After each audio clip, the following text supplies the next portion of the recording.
L'artiste multidisciplinaire Danielle Ouimet est avec nous pour nous parler d'hier, d'aujourd'hui et de demain.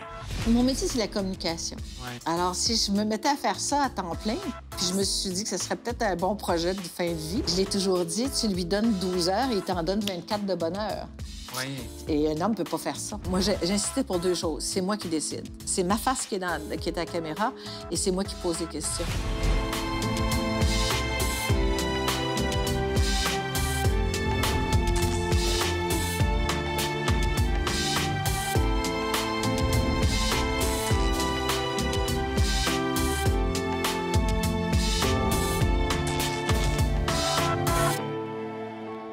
Pour plusieurs, mon invitée, c'est la Valérie du film Valérie. Pour moi, c'est l'animatrice de Blablabla qui donnait des cadeaux à ses invités.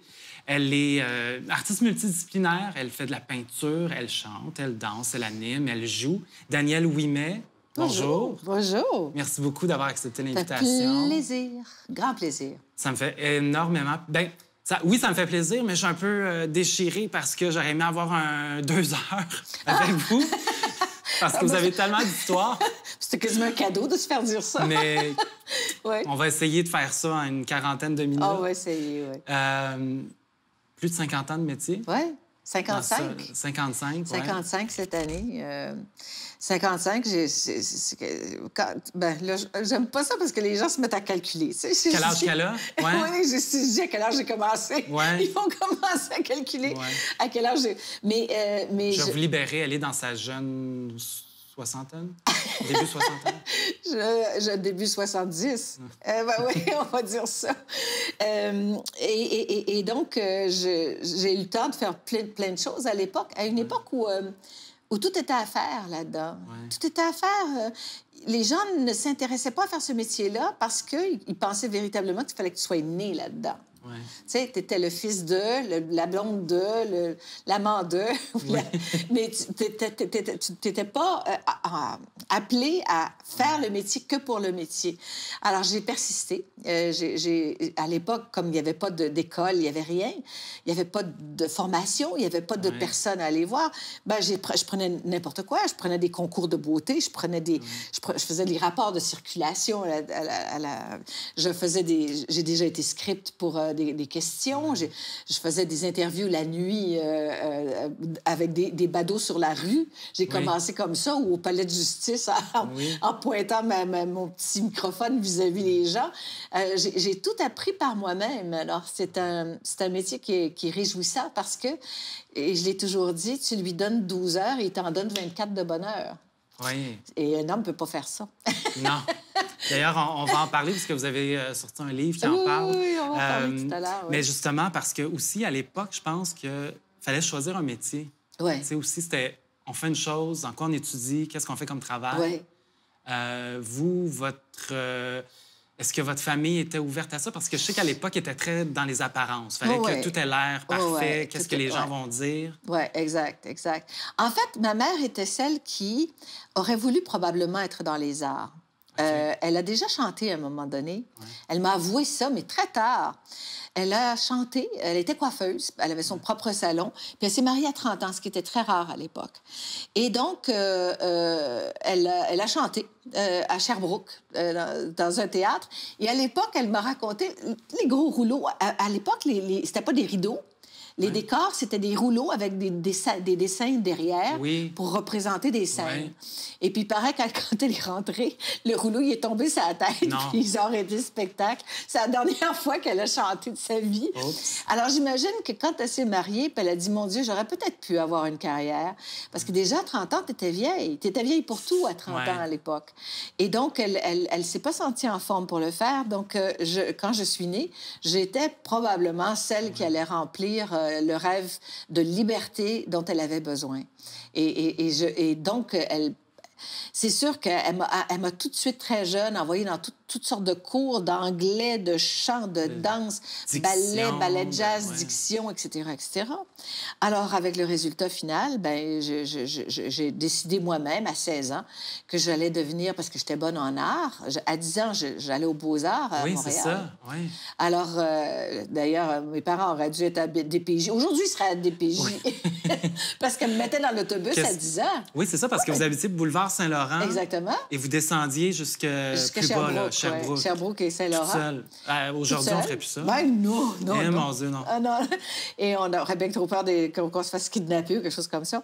Et donc, je prenais un cours et le dessin est devenu très important. Et je suis devenue dessinatrice de mode à 16 ans. Auriez-vous pu faire juste une carrière de ça? Ou c'était pas assez pour vous? Ben, c'est-à-dire que ça remplissait effectivement un besoin de création. J'ai toujours eu un besoin de création. Très peu de gens savent que je donne des cours aujourd'hui de craft et de peinture et de tous des objets qui se font. Je prends des cours de tout, d'ébénisterie, de transformation du bois, et j'adore ça. Et donc, très peu de gens savent que je le fais parce que je veux pas me... Mon métier, c'est la communication. Ouais. Alors, si je me mettais à faire ça à temps plein, puis je me suis dit que ce serait peut-être un bon projet de fin de vie, puis je suis pas encore rendue là. Non. Alors, je me suis dit que peut-être ce serait intéressant. Mais à l'époque, ne faire que ça n'aurait pas rempli probablement ce que j'avais envie de faire, qui était la communication. J'étais une fille de communication. Vous, c'est vraiment l'échange avec les gens, les équipes. Je suis curieuse. Raconter des histoires. Je veux tout savoir. Ouais. Tu sais, le professeur me disait en géographie, il me disait, bon Dieu, Mme Ouimet, vous avez des mauvaises notes en géographie, ça n'a pas de bon sens. Si vous saviez comme ça va vous être utile dans la vie, ça. Et je l'avais regardé et je lui avais dit, savez-vous pourquoi ça ne m'intéresse pas la géographie? Puis il m'a dit non. J'ai dit, parce que quand je vais être grande, je vais y aller. Puis j'ai dit, puis je vais y aller et puis je vais tout apprendre ça sur place. Ouais. Puis naturellement, il m'avait trouvé très fantasque, mais je l'ai fait. Oui. C'est ça, je l'ai fait. J'ai beaucoup voyagé. Je suis allée en Europe, je suis allée en Espagne, je suis allée au Maroc, je suis allée partout. En Italie, avec Henri? Oui, avec Henri, effectivement. Et plusieurs fois en plus. Alors, donc... et j'ai encore plein de coins du monde à aller voir. C'est pas final. Mais mon idée était que je pouvais le faire seule. J'avais, bien sûr, un livre, c'est toujours pratique pour une référence ou pour répondre à, je sais pas, moi, aux tricheurs. Oui, ça t'a aidé. mais y aller, c'est tellement mieux. Puis j'ai tellement de souvenirs reliés à tout ça. Ouais. Et en parlant d'ouverture, de cours, de curiosité, il y a quelques années, pour votre petite fille, vous aviez besoin d'un gâteau de fête, vous vous êtes dit... Je vais aller prendre un cours, puis je vais l'apprendre, je vais le faire, moi, le gâteau. Exact. En fait, c'est Marie-Claude Morin, Morin, la petite Morin. Marie-Pierre Morin. Marie-Pierre qui, un jour, me dit, Daniel, on a une émission, puis on aime bien que les gens découvrent quelque chose à l'intérieur de l'émission. Oui, c'est vrai. Et c'est là qu'effectivement, j'avais besoin d'un gâteau pour ma petite fille. Puis j'ai dit, mais je serais très curieuse de savoir comment ça se fait, parce que c'est bien beau, ces affaires-là, toutes lisses sur le dessus, là, mais où est-ce qu'on apprend ça? Et ils ont trouvé... un cours pour moi, enfin chez Michaels, les Michaels, c'est pas n'importe où, là, c'est pas chez les Michaels carrément. Et tu t'assois là, tu peux suivre le cours au complet. Et ils m'ont donné un cours en cadeau. Et mon Dieu que j'étais heureuse. Alors là, je fais des gâteaux. Oui, êtes-vous bonne? Ah, je suis bien bonne. Ils sont beaux et sont bons? Ah oui, ils sont beaux et ils sont très bons. Oui. Les gens sont très heureux. On m'en demande tout le temps, mais on oublie que toute seule... Parce que les pâtissiers ont plusieurs personnes qui préparent. Oui. Et puis il faut vraiment préparer la pâte, c'est assez difficile. Il faut avoir des bras là, pour ça. Là. Hey boy! Vous faites votre exercice pour la journée avec ça. Mais ça prend 6-7 heures toute seule. Faire un gâteau. C'est long. Alors, je dis, ben, ton cadeau, là, c'est le gâteau. Oui, et on est mieux de l'apprécier. Exact. Est-ce que, parce que vous avez déjà dit que vous n'étiez pas... une grande nostalgique, vous n'étiez pas beaucoup toujours dans le passé, mais parce que vous écrivez des livres, vous racontez vos trucs, quand on vous demande en entrevue, bien entendu, on vous ramène dans le passé. Est-ce que vous êtes un peu tanné que les gens, eux, vous ramènent dans le passé? Non, pas puisque du tout. vous êtes plus du type à regarder de l'avant? Non, pas du tout. En fait, jusqu'à un certain point, je le suis, parce que moi, j'appelle ça de la reconnaissance. Ouais. C'est-à-dire que j'aime bien me pencher vers ce que j'ai déjà eu, avec un beau grand sourire, dire c'est là que j'ai appris ça, c'est là qu'on m'a appris ça, c'est là où j'ai vu ça, c'est là où j'ai vécu ça. Mais c'est jamais dans le but de dire « avant, c'était meilleur ». Non, pas du tout. Ouais. C'est toujours en avant que c'est meilleur pour moi. Toujours. Mais c'est de la reconnaissance. Je suis nostalgique de reconnaissance. Okay. Et puis, j'ai une mémoire, en plus de ça, épouvantable. Ben oui, parce que les livres que vous écrivez, il y a beaucoup les noms, les dates, descriptions de où vous êtes. Tout est clair. Là. Exact. Je peux pratiquement dire comment tu étais habillée quand, à un moment donné, je t'ai rencontré. Là. Mais c'est une question, encore une fois, c'est un mélange de tout ce que je suis. C'est-à-dire, si tu dessines, tu es obligé de voir, il y a une courbe. Ah oui, il y a une courbe. OK, ça va à gauche. Bon, puis là, il y a un ombrage là, etc. Donc, ça se fait automatiquement dans ma tête. De toute façon, c'est reconnu. On aime les gens, on les trouve beaux parce qu'il y a une symétrie dans la fille. Ça se voit selon sa personnalité propre.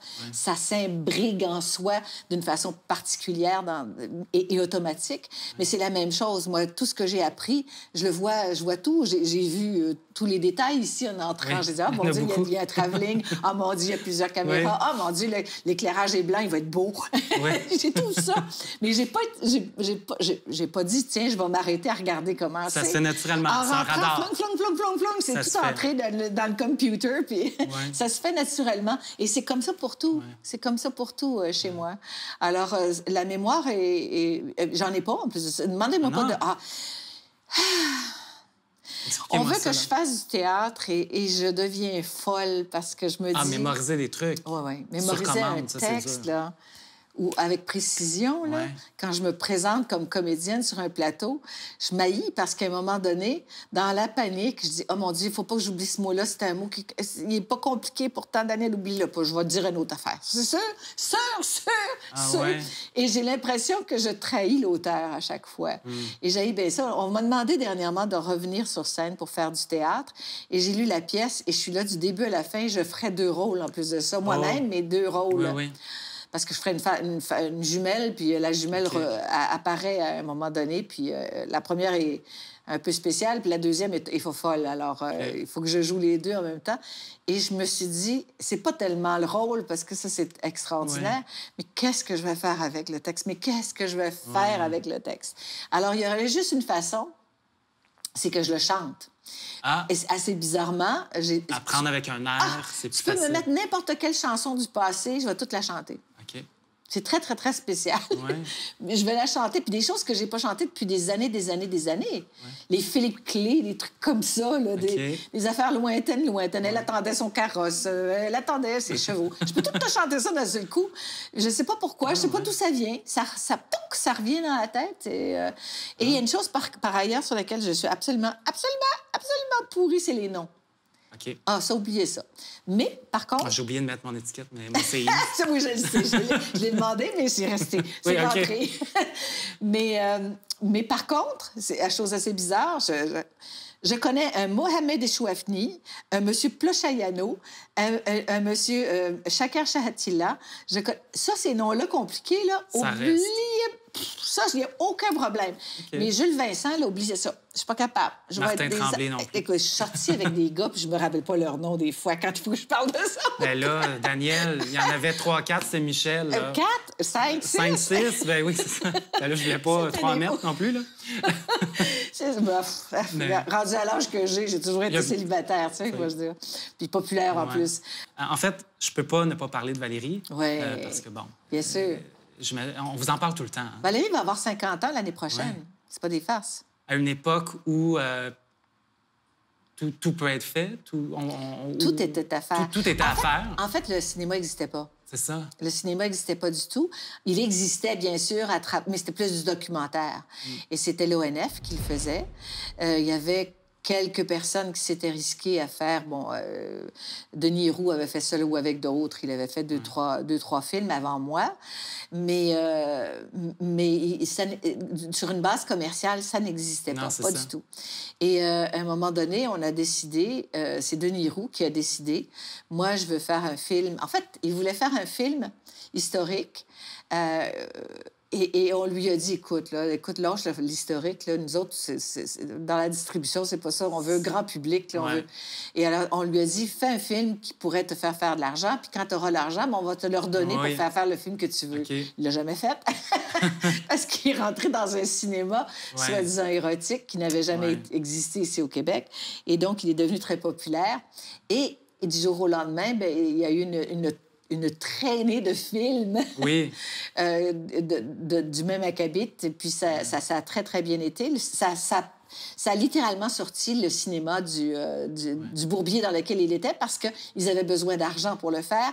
La distribution était minime. Tout d'un coup, les cinémas fleurissaient de partout parce qu'ils demandaient des fois jusqu'à 50 du produit brut du film. Oui, c'est ça. Alors, mais ça n'existe plus de la même façon, mais à l'époque, c'était comme ça. En fait, je donne des masterclass des fois, puis j'explique tout ça avec plaisir parce que les gens s'imaginent pas qu'on est venu de très, très loin. Il y avait, dans une de mes masterclass que j'ai donné à un moment donné, il y avait un scénariste et je lui ai dit « Ah, mon Dieu, toi aussi, tu reviens de loin. » Il m'a dit « Pourquoi? » Ben, j'ai dit « Dans Valérie, on réécrivait le texte sur place. » Oui. Sur place. Le matin, on se levait puis on décidait de ce qu'on allait dire. Oui, c'est ça. Puis même techniquement, comme aujourd'hui, les producteurs vont prendre beaucoup d'assurance. On va prendre des cascadeurs ou des doubleurs. Jamais, si la personne ne conduit pas, elle peut perdre un rôle pour ça, alors qu'à l'époque,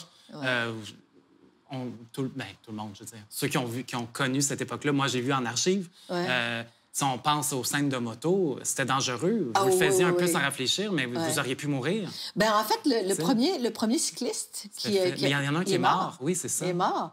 Et le second, à un moment donné, on a passé la journée à prendre... une demi-journée, pourrais-je dire, parce qu'il y avait plusieurs scènes à l'extérieur, dont la scène où je me baigne, puis on a cassé la glace sur le bord de l'eau.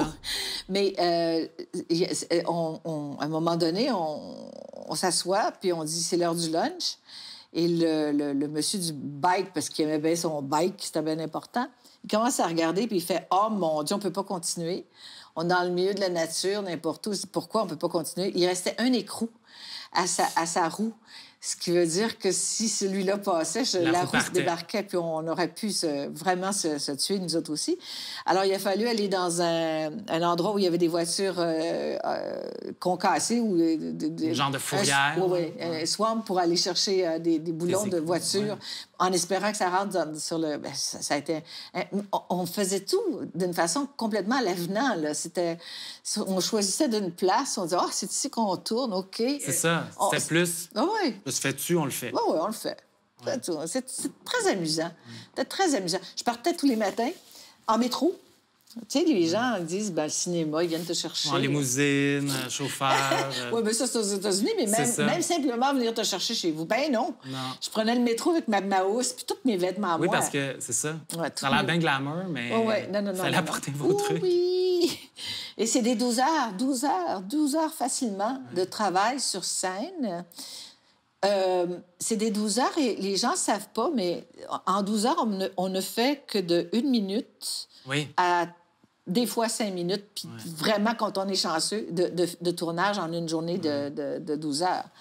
Quand on est chanceux, c'est 5 minutes, mais alors pas plus, tu sais. À moins qu'il y ait des travelling, bien sûr, qui sont sans fin, puis ça prend toute la journée. Mais ça peut être un peu plus long que 5 minutes, mais c'est des répétitions, c'est des éclairages, c'est de l'attente. Mais on s'habitue. On a du fun ou on l'a pas, hein? Dans Valérie, c'est ça, il y a eu toute l'histoire de vous, la femme que vous êtes, la jeune fille, et l'image, dont certains commentaires, « Ah oui, Danielle Ouimet, c'est une fille facile, elle aime se montrer et tout ça », alors que on disait qu'il y avait beaucoup de liberté, d'improvisation dans le tournage, mais ce côté-là, de nudité et tout ça, il y avait un certain respect. C'était équipe réduite. Et justement, vous n'étiez pas une femme qui voulait toujours se montrer, puisqu'à la maison, vous ne vous changiez pas devant votre sœur. Oui, exact. On avait chacune une garde-robe très, très profonde. Et on s'habillait, on se déshabillait dans notre garde-robe. Ma sœur et moi. On a un an de différence, tu sais, puis on n'était pas vilaines non plus, là. Non, c'est ça. Mais non, c'est une espèce de pudeur. Mais j'ai toujours été très pudique. à chaque fois que je me mets en costume de bain, je trouve que c'est de la provocation. C'est bizarre à dire, mais c'est beaucoup parce que, bon, je veux pas qu'on me juge... Tu sais, les gens te regardent, puis là, ben, ils se mettent à te juger déjà au départ. Floc. Et j'aime pas le jugement, de toute façon. J'aime pas le jugement, quel qu'il soit. Et puis maintenant, je vais aller m'asseoir avec toi, je vais aller te parler. Si tu veux me juger par ce que je te dis, c'est parce que je l'aurais fait, pas parce que tu l'auras volé en me regardant ou en m'épiant. J'aime pas les gens qui t'envahissent en te volant de l'espace. Ça me dérange tout le temps. Alors, effectivement, j'étais très prude. Puis il y avait... Denis, tu sais, quand on n'a jamais fait de la nudité, et puis qu'à un moment donné, tu as 21 ans, puis tu te dis, ben tu choisis, il y a des conséquences à ça. Ça paraît fou, mais effectivement, à un moment donné, tu te dis, ben là, il va se passer sûrement quelque chose. Je suis dans une époque où ça ne s'est jamais fait. Alors, il a fallu que je décide du restant de ma vie en l'espace de 5 minutes, parce que quand j'ai commencé à faire le film, moi, je pensais pas qu'il y avait de la nudité. Je pensais qu'il y avait des choses plus poussées, mais je pensais pas qu'il y avait de la nudité. Quand Denis est arrivé sur le plateau en disant « Aujourd'hui, tu te déshabilles », et que j'ai dit « Ben voyons donc », puis qu'il m'a carrément dit « Écoute, Daniel, pense-y, là, on vient juste de commencer, là. Si ça marche pas, on va te changer. » Et j'ai décidé, je me suis assise ce qu'on appelle sur une boîte de pommes. Je vois qu'il y en a ici sur le plateau, là. Et qui est une petite boîte en bois. Il faut l'expliquer pour les gens qui ne comprennent pas, qui sert, bien sûr, pour surélever les choses ou s'asseoir des fois. Et puis, je me suis assise là-dessus et je me souviens que j'ai décidé du restant de ma vie en 5 minutes. Et il fallait que je fasse abstraction de ma pudeur. Et Denis m'a appris qu'au cinéma, la pudeur, elle est là. Tout d'abord, personne ne te regarde. Moi, mon caméraman m'a dit... Je lui ai posé la question parce que j'aimais beaucoup mon caméraman. Puis je suis encore amie avec lui. Oui, vous avez une belle relation et de confiance. Oui, absolument. Parce que Denis, lui, s'occupe de la technique, il s'occupe de l'éclairage, il s'occupe des paroles, il s'occupe de l'ensemble. Mais le caméraman, lui, le monsieur qui est là, le caméraman, lui, il voit tout. Il voit les expressions, il voit les yeux, il voit si t'es heureux ou pas, il voit tout. Il faut qu'il te suive là-dedans. Et donc, moi, je considérais que le premier rapport, elle était avec le caméraman. Puis, et quand j'étais malheureuse, René venait me voir, puis il se penche, puis il disait « T'aimes pas ça, hein? » Puis je disais « Non, il René, le voyait j'aime dans pas vos ça. » Il le voyait tout de suite. J'ai dit « Non, j'aime pas ça. » Il disait « Attends, je vais te régler ça. » Puis il allait voir Denis, puis il disait « Denis, c'est pas beau, ce plan-là. » C'est pas beau, ce plan-là. On va changer de plan. On devrait changer quelque chose parce que ça, c'est trop grand ou c'est trop large ou c'est pas assez près, etc., etc. Il trouvait le moyen toujours de changer ça. Et c'est ce que je faisais avec René. Et j'ai demandé, mais René, la première fois que tu te trouves avec quelqu'un qui est nu sur le plateau, comment ça se passe pour toi? Tu sais, parce que c'est des hommes, c'est gênant, c'est un regard neuf, etc. Et tu, Daniel... 5 minutes où tu regardes bien comme il faut. Là, tu te dis, bon, ben là, je vais y aller au bout. Puis après ça, il dit, c'est la même chose qu'une lampe, etc. C'est la même chose. Bon. Il dit, on regarde le résultat final de l'image, puis on voit si tout va bien, puis s'il y a un mouvement qui doit être corrigé, mais on oublie. Et ça a été... J'ai fait le tour du plateau et c'était toujours comme ça. Ils ont dit, bien sûr, les 5 premières minutes, tout le monde est gêné de toute façon. On pourrait en parler comme des heures et des heures de Valérie. Ça a été fou. Tourné, parce que ça a été vendu quand même dans plus de 50 pays, partout. Vous avez fait le tour du monde avec ça. Autant des gens qui étaient contents de vous voir. Vous étiez comme un phénomène. Il y a des places que non, on aimerait mieux pas vous recevoir. C'est ça. Il y a un peu de tout. Mais c'était surtout les femmes qui me repoussaient. Oui, c'est ça.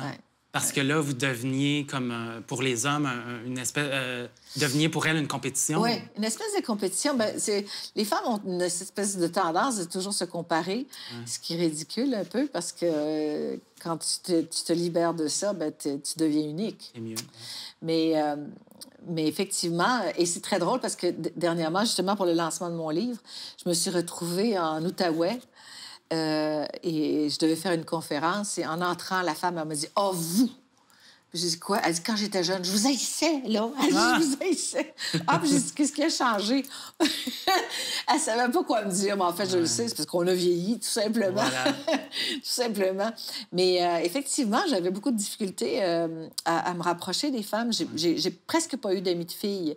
Et quand je les ai eues, c'était des femmes comme Dominique Michel qui, elle, avaient une carrière, qui bougeait, qui va de l'avant, qui s'arrête pas à ça, tu vois, et qui ne prend pas comme une insulte d'avoir quelqu'un de plus beau ou de moins beau à côté, enfin, une personne qu'elle considère comme plus belle à côté d'elle. On est tous différents, on a tous une fonction à faire, quelle que soit la beauté, la laideur ou l'apparence, quoi que ce soit. On a tous quelque chose à faire sur Terre. Alors, Et bien là, entre Valérie et aujourd'hui, c'est passé beaucoup de choses. Il y a eu de la télé, du cinéma, de la radio. Vous êtes devenu... Tu sais, maintenant, quand on parle de Danielle Ouimet, on se souvient, oui, de blablabla. Et justement, Danielle Ouimet, c'est... Ah oui, elle écrit des livres, elle anime.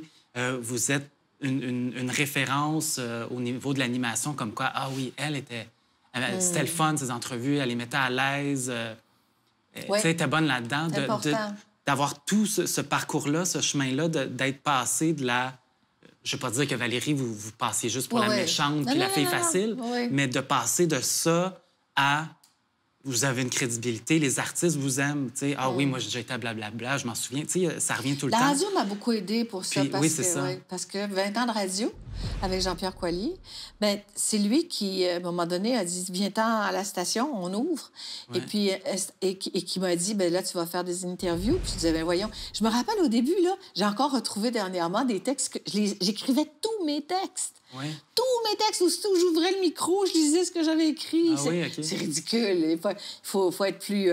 Mais à un moment donné, j'ai osé. Là, j'ai dit, bon, ben, je prenais des lignes, je les laissais, mes lignes-là, puis là, je déposais ma feuille, puis finalement, j'ai osé y aller tout seul. Il faut se faire confiance. De vous faire confiance, bien oui. Oui, il faut se faire confiance.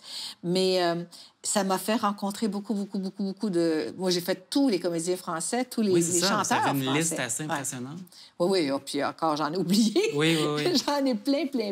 Oui, je suis très heureuse de ce que j'ai pu vivre avant et de ce qui est resté de ça, parce que ça fait que je suis restée solide quand maintenant. Tu sais, on est solide quand on...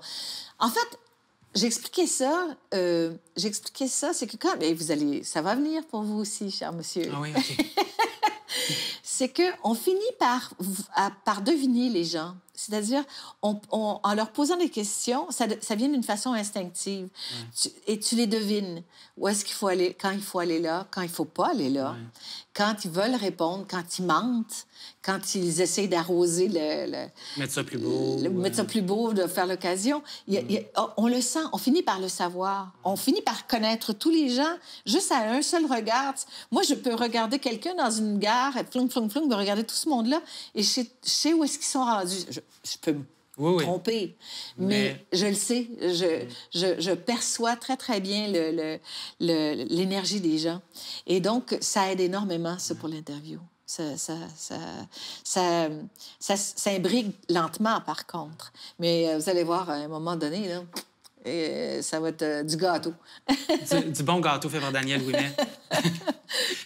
Justement, blablabla, c'était l'émission où tout le monde voulait aller là parce qu'ils savaient que ça pourrait être plaisant et ils repartaient avec des cadeaux. En plus. Plein de cadeaux. Blablabla, je sais que vous avez aimé ça le faire, mais encore là, il y a toujours deux côtés de médaille. Vous avez aimé. C'était beaucoup de travail. Pour un épisode, vous disiez mettre 13 heures de travail. Oui, facile. 13-14, oui. Oui, je me levais à 7 heures le matin, puis à 7 heures le soir, 7-8 heures le soir, j'étais encore en train d'écrire mes questions. Parce qu'il y avait plein de choses à faire. Et effectivement, il y a plein de choses à faire. Écoute, il fallait d'abord que je vive à Québec, puis je partais avec mes propres costumes que j'allais chercher à Montréal la fin de semaine, puis il fallait que je repasse de ça parce qu'il n'y avait pas de service de... Puis ça change plus, c'est pareil, parce que c'est un peu pareil pour moi. Mais je sais pas à me rendre à Québec. Ah ben, là, c'est parce qu'à l'époque, il y avait de l'argent, mais là, il n'y en a plus. Oui, c'est ça. Il y a ça aussi. Alors, on est les derniers, peut-être, qui faisons de la télévision. Alors, non, ça a été très difficile, oui, effectivement. C'est important pour vous de vous impliquer aussi dans toutes les étapes, de ne pas juste recevoir un dossier, regarder un résumé. Ben, c'est-à-dire que quand tu es devant la caméra, j'ai toujours dit ça, si tu as quelque chose à me reprocher, je parle au producteur, si tu as quelque chose à me reprocher, fais-le. Moi, j'insistais pour deux choses. C'est moi qui décide. C'est ma face qui est à la caméra et c'est moi qui pose les questions. Si je me suis trompée, je vais te le dire. Oui, OK, t'as raison. Je me suis plantée. Mais si c'est moi, c'est pas toi, parce que toi, tu m'as dit comment faire que je suis bonne. C'est pas vrai. C'est moi qui est bonne ou pas bonne. Et si j'ai travaillé 12 heures, c'est que je m'attends à être impeccable. Quand je me suis plantée, je te le dis, oui, je me suis plantée, ça arrive. Mais viens pas me dire comment faire. Et j'ai toujours été comme ça. Ma mère s'arrachait les cheveux. Ouais. Mais c'est ça, super belle émission, c'était joyeux. On sentait que... On se disait, ah, wow, elle a l'air heureuse, cette dame-là, à animer cette émission-là. Les invités sont contents. Mais derrière ça, des fois, le soir, c'était pas des... On dit faire des remarques, des commentaires constructifs. Ouais. C'était pas le cas. Non. On vous rentrait dedans. On badge. Permettez-moi l'expression. On vous rentrait dedans. Oui, souvent. Pas avec des gants blancs. Oui, non, pas avec des... Mais ça fait partie du métier. Ça fait partie du métier. Je n'ai jamais connu... Oui, mais peu importe le métier, il y a une façon de dire les choses. Ça ne sert à rien de rentrer dans le monde comme ça. Exact. Non? Exact, il y a une façon de dire les choses. Et je suis très rebelle. Moi, quelqu'un qui me fait ça, c'est là où j'ai de la difficulté. J'ai beaucoup de difficultés à pardonner ce genre de choses-là. C'est-à-dire, je le comprends. Je suis du genre à pardonner à peu près tout, sauf que je n'oublie jamais. C'est-à-dire, écoute, ça se peut que tu aies été de mauvaise humeur ce jour-là. Ça se peut que tu aies essayé de me dire la vérité, que c'est mal sorti. Ça se peut que tu aies raison et qu'il fallait me brasser parce que j'écoute pas. J'écoute comme pas parce que, bon, ça se pourrait... Le petit côté rebelle est toujours là. Oui, le petit côté rebelle est là, puis il faut aller par-dessus. Ça se peut, tout ça, ça se peut. Mais il y a la façon de le dire. Il y a la façon de le dire parce que moi si je pars d'une bonne intention, quand je le fais pas en voulant être mauvaise. T'as pas de raison de venir m'attaquer aussi ouvertement. Ouais. Mais ça, je connais aucun chanteur, aucun comédien, aucun animateur qui n'est pas passé par là. J'en connais pas. Les gens n'ont pas de filtre. C'est vrai. Ils ont de moins en moins de filtres et ils pensent que c'est facile. Pourquoi? Parce qu'on l'a rendu facile. Oui, c'est vrai. Tu sais, si je travaille 12 heures, c'est parce que quand je pose une question, j'ai remarqué quelque chose. Plus la question est courte, plus la personne répond. Parce que plus elle est en confiance, plus elle est directe, plus elle est précise, plus tu as envie de répondre. Et donc, quand tu réponds, c'est drôle. Plus la réponse est intelligente, plus on dit « Hey, l'animateur était-tu bon? » Oui. Regarde, elle parle 20 minutes, ou il parle 20 minutes. Il est parti avec une question de 3 mots. Il était-tu bon? Il a réussi à aller chercher exactement la bonne question. Et j'ai toujours pensé à ça comme ça. J'essaie toujours de compresser puis d'aller directement au but. C'est une façon de travailler. Mais ça prend... et je sais que vous l'avez fait parce que, hey, je vais vous montrer quelque chose. Ça, c'est ses remarques. Ou c'est parce que je suis pas capable de résumer et condenser. C'est peut-être ça aussi. C'est peut-être un défaut. Ben non, c'est des choses qu'il a remarquées. Alors, quand on lit, il faut tout lire, puis il faut tout interpréter à sa façon. Tu sais, il faut tout... Et c'est ce qui fait la différence. Donc là, vous nous arrivez avec ce livre-là. En fait, ce livre-là devait s'appeler E-U-X. Puis mais ils voulaient pas. Qu'est-ce que vous voulez? Les éditeurs ont toujours raison, alors ils voulaient pas. Alors, ils trouvaient que c'était pas assez racoleur, probablement, parce que mes amours, mes amis, c'était un peu plus explicite. Ouais. Et je suis partie du fait qu'à partir de Valérie... En fait, bon, j'explique. Ce livre-là a été écrit en patchwork. C'est-à-dire que j'ai écrit d'abord les histoires. Je voulais raconter ces histoires invraisemblables de gens qui ont façonné ma vie, mais en étant eux-mêmes très différents les uns des autres. Il y a des millionnaires, il y a des gratteux de guitare, comme on dit. Il y a toutes sortes de gens. Il y a des gens il y a un aviateur, il y a toutes sortes de... Comédiens. Comédiens surtout, oui. Etc.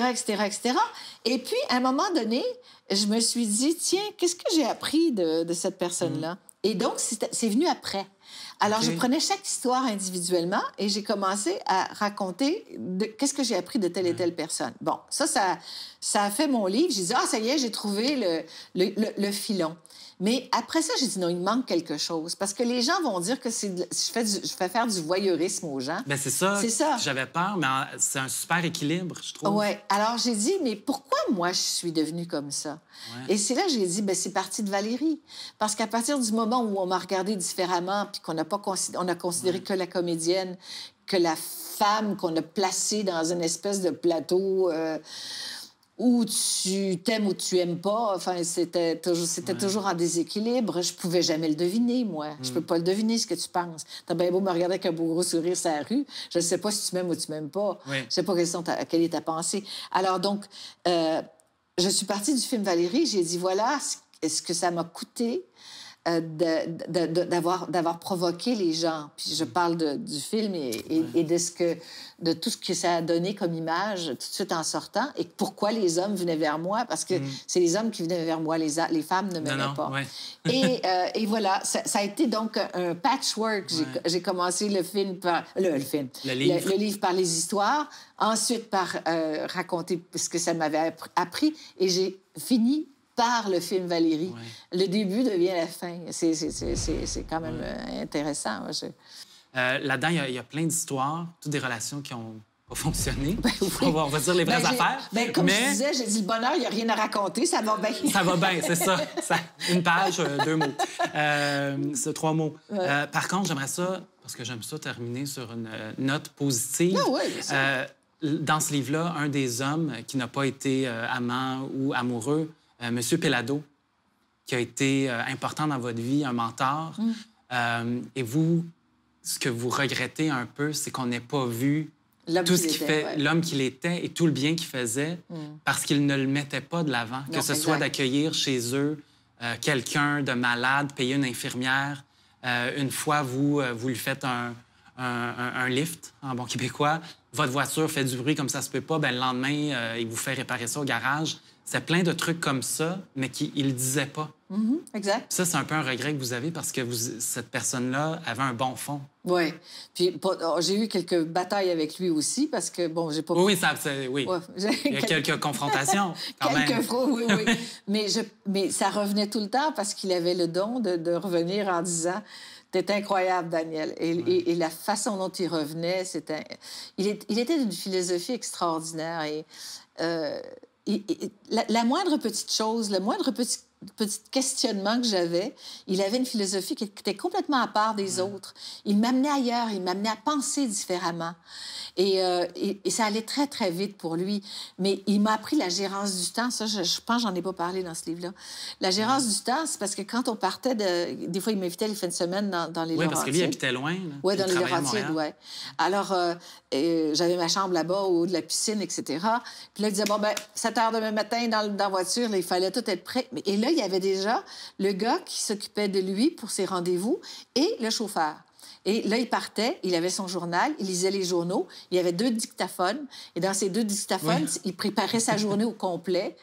Et donc, quand il arrivait au bureau, tous les rendez-vous étaient pris, toutes les idées étaient claires, tout s'en allait.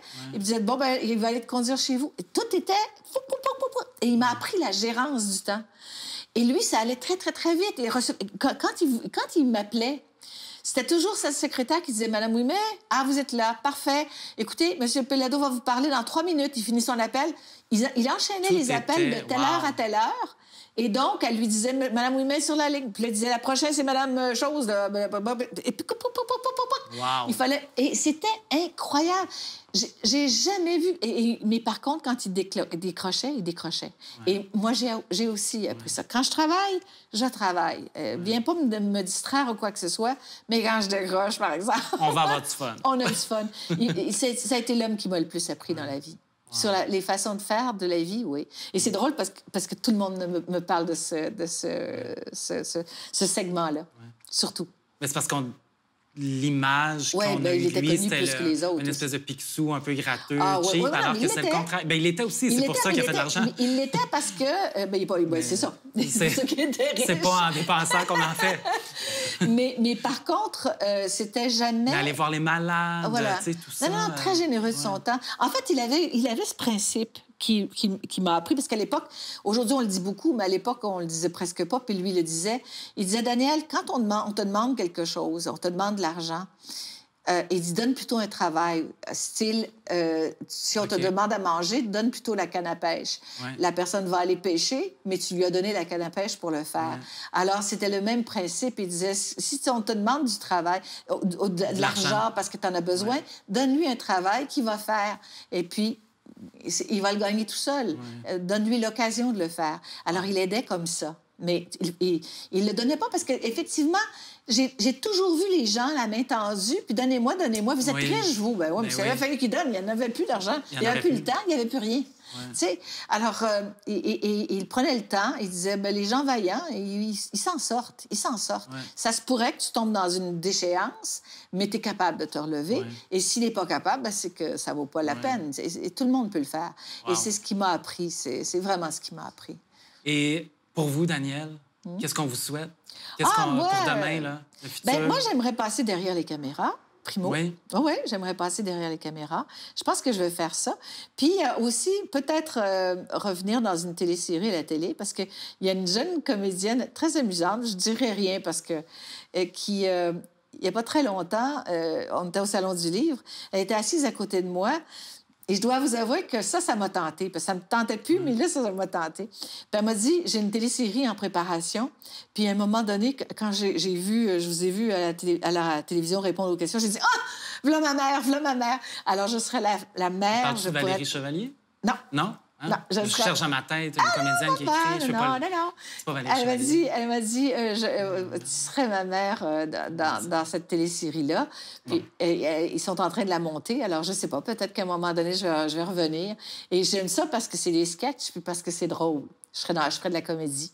Je reviendrai comme je l'ai fait avec Dominique Michel, comme j'ai fait les bye-bye, comme j'ai fait plein de choses en comédie. Je reviendrai avec la comédie. Ça, j'adorerais ça. J'aimerais ça pour mourir. Alors, je vous le souhaite. Ça m'allume. Mais ça reste encore, effectivement, probablement un professeur de cours de craft. Je vais dans des...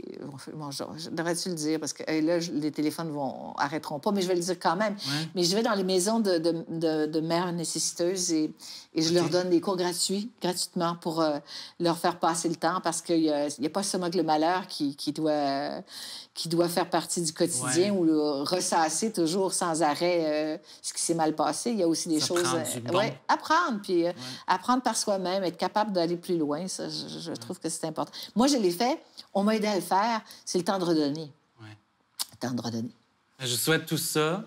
Puis vivement un retour à la télé aussi devant, pas juste derrière. J'aime ça. Qu'est-ce que vous voulez? J'aime ça. On ne peut pas m'enlever ça. Je n'ai fait que ça. Alors, j'aime ça. Merci beaucoup, Danielle, d'être venue nous voir. C'est un grand plaisir. Un gros merci, bonne continuation. Et pour le futur, vous-même, cher monsieur, beaucoup de bonheur. Merci beaucoup.